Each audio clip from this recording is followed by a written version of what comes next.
Hey guys, welcome back. In this project video, we're going to build an eyeglass case. Something simple. It's a very easy project. I've gotten to the point in my life where my eye doctor said that I should use a pair of +1, +2 readers just in the shop when I'm doing fine detail work like tooling or painting or dye work.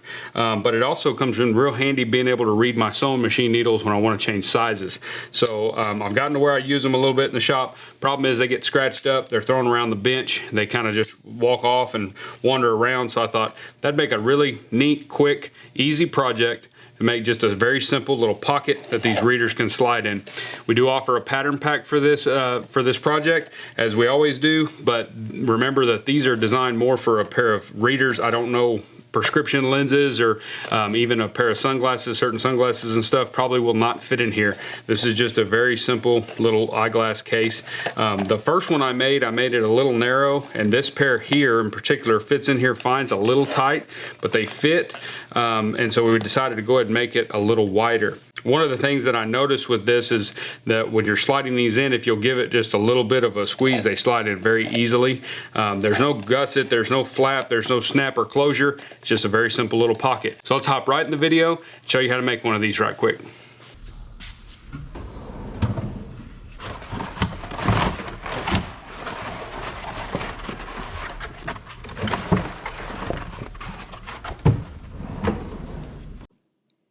All right, so here I've got a little piece of 3/4. This piece here was probably out of the butt area. It's pretty firm. It looks real soft in that video, but it had some good body to it and was a little bit on the, just maybe a tick heavier than 3 ounce, so closer to that 4 ounce mark. And we're just gonna go ahead and trace off our pattern, and we're gonna cut that out. I'm just using my little X-Acto knife that I always use with just a razor blade in there, an ejector blade. We'll cut that out nice and clean, and then we'll get it prepped and ready for tooling.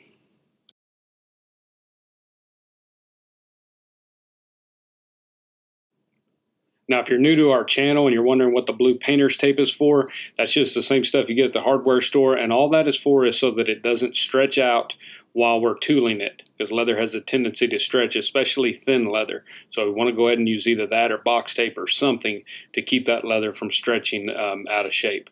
And then we'll go ahead and scribe up here our border lines, and I'm going to go ahead and do the floral tooling. We're not going to show all of it, but we're going to show some of it there. But you can basket stamp this, you could carve it, you could use you know, just some nice chap leather and not even tool it if you'd like to. But we're going to go ahead and do some floral tooling on here, and we'll show just a little bit of that.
All right, now that we've got it tooled, we're going to go ahead and I just decided to go ahead and do my two-tone brown on this since it's just for me, and I really like that, the way that looks.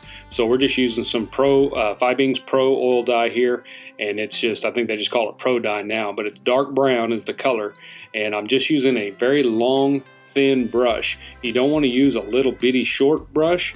You want to use something that's got some length to it, and that way you can load that brush with dye and then work it into and let it run into those background areas much easier than trying to paint it. We have a video on doing our two-tone finish and doing dye work, so you can go back and look at that to get a little more in-depth information.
All right, so we got the dye work done. I went ahead and antiqued it. Again, we've got videos on our antiquing process, so you can go back and watch some of that.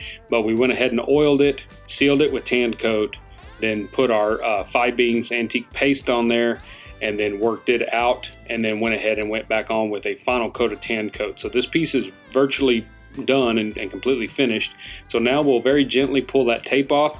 Again, if you're new here, always, especially on thin leather, pull the tape, not the leather. So you want to let the leather lay flat and pull that tape, because if you don't, you can kind of stretch that leather sometimes. So we've gotten that tape off of there, and now I've got a piece of goat skin that I got from Cloy Leather. That's C-L-O-Y, and he's in El Paso. You can get online and find him. Those goat skins are very, very versatile. I use them on a lot of things. They're about a 2 ounce, nice and thin, good quality material, fantastic finish, and they work really good on something like this that you want to line but not necessarily thicken the project.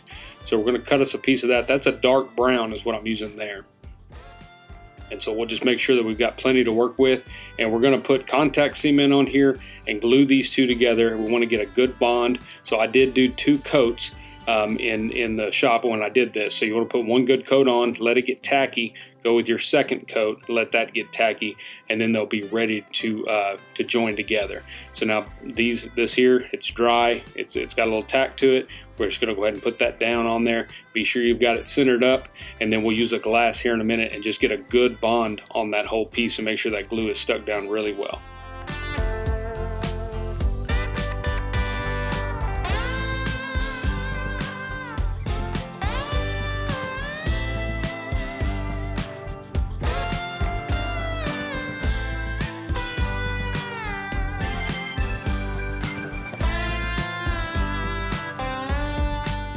Now I'm going to take our pattern here, and on the pattern I have marks on there. If you do purchase the pattern pack for this, it does have some marks, and that's where the stitching will start when you bind it together, or whenever we fold it in half. We're going to put a mark there, and we need to sew that top edge. Since we've got it lined, we're just going to sew that first before we fold this thing in half. So I'm taking my Tandy groover there. It's just a little cheap Tandy groover, works great. We're going to go ahead and groove a line on there and then sew that on our little Singer 3115 is what I sewed this project on. If you have a Cobra Class 26 or a Class 20 or some type of little light duty flatbed machine, it's more than enough machine to sew this. Even when we fold it in half, we're only talking about 9 ounce leather, maybe not even that. All those layers together, probably closer to 8. So a light duty machine is perfect for this project.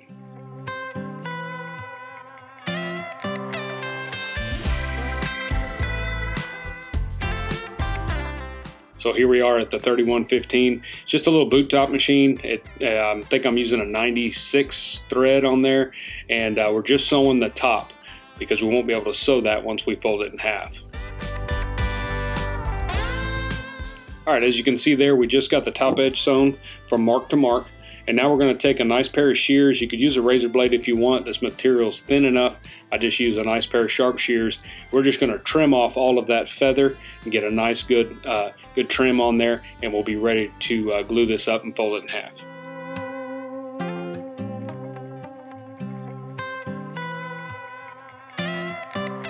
All right, so now we got that done. We're going to go ahead and take a little sandpaper and just sand that top edge, again, just where you stitched. That's really all we've got to worry about right now. We're just going to sand that, edge it, and slick it, and then put some dye on there. If you're going to dye your edges, go ahead and do all of that, and then we'll be ready to fold it in half.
Okay, so now we're ready to go. I'm going to go ahead and, before I glue this up, I'm going to take my pattern again, and at those same little marks, we're going to put those marks on the inside on the liner. That's going to tell us where our glue needs to be.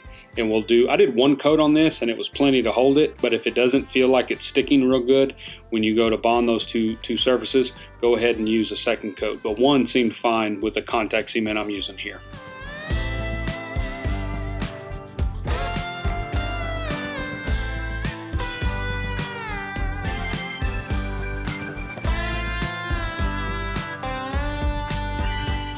All right, our glue has had a chance to dry. It's nice and tacky. You want to start right there at that corner of the bin, not the top of the opening. And you want to start there so that you can line everything up, make sure that you've got everything square as you pull it together. And as we do anytime we glue anything down, kind of thumb it down as you go in case you need to take it apart, you're not ripping all your glue apart. And just give it a little tease there on that spine. We don't want to fold this exactly just down hard and flat in that bend area. You want it to stay somewhat open, that way you can get the glasses in. So we just want a good bond there along the edge.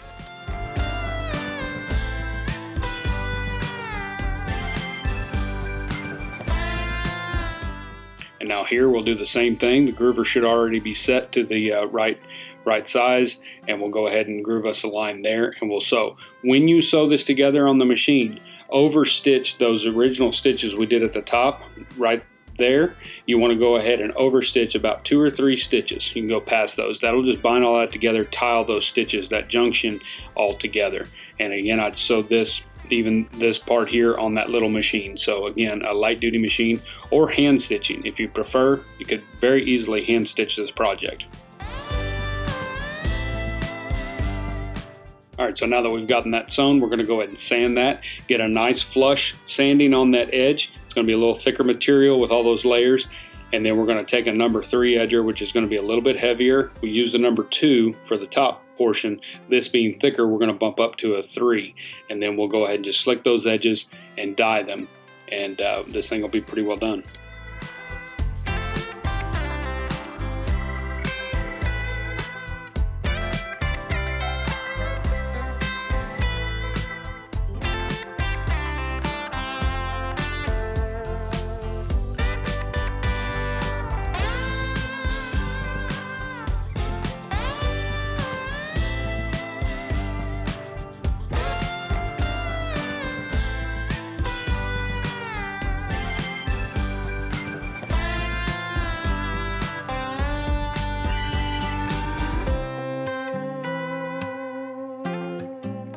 Now I've given those edges a little time to dry, and now I'm going to go back in with one last coat, a tan coat, and just give it a freshen up and just make those edges nice and shiny with the tan coat. Get one good last finish coat on there.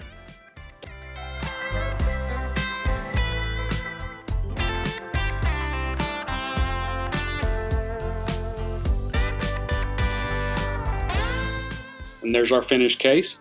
Now, as you can see, I had the glasses in there, but one thing I figured out was if you can take that case and get some type of either a rub stick or even a hammer handle or something, that there is a little rub stick that I made years ago that I use for certain things, but just run that up against those stitches and break any glue loose that may be still left there. So, and then kind of tease that thing open just a little bit more so that it stays open. We don't want it flat. We want it to kind of be opened up, and then that way those glasses will slide in there nice and easy. And these are just a cheap pair of readers from the dollar store, $7, $8, whatever they were.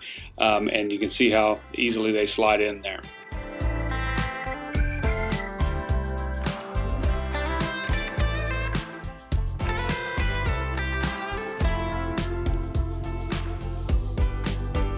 Alright guys, so that's making an eyeglass case.